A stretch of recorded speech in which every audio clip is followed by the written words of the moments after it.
নমস্কার। আবৃত্তি করছি কবি যতীন্দ্রমোহন বাগচির কাজলা দিদি কবিতাটি।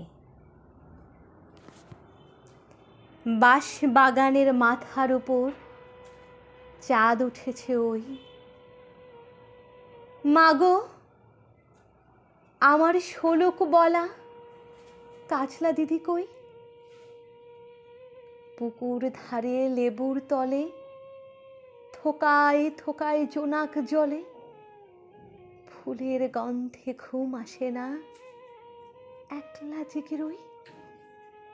মাগো আমার কোলের কাছে কাজলা দিদি কই? সেদিন হতে কেন মার দিদিরে না ডাকো? দিদির কথায় আঁচল দিয়ে মুখটি কেন ঢাকো?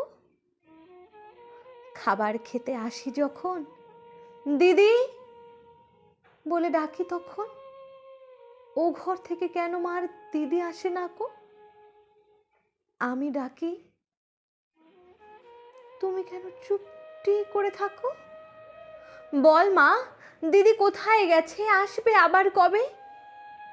কাল যে আমার নতুন ঘরে পুতুল বিয়ে হবে।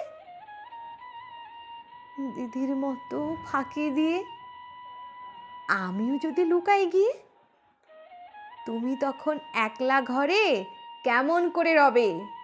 আমিও নাই, দিদিও নাই, কেমন মজা হবে। ভুঁই চাপাতে ভরে গেছে শিউলি গাছের তল, মারাস নে মা পুকুর থেকে আনবি যখন জল। ডালিম গাছের ফাঁকে ফাঁকে বুলবুলিটা লুকিয়ে থাকে, উড়িয়ে তুমি দিও না মা ছিঁড়তে গিয়ে ফল। দিদি যখন শুনবে এসে বলবি কি মা বল? বাঁশ বাগানের মাথার উপর চাঁদ উঠেছে ওই, এমন সময় মাগো আমার কাজলা দিদি কই? লেবুর তলে পুকুর পাড়ে ঝিঝি ডাকে ঝোপে ঝাড়ে, ফুলের গন্ধে ঘুম আসে না, তাই তো জেগে রই। রাত্রি হলো, মাগো আমার কাজলা দিদি কই?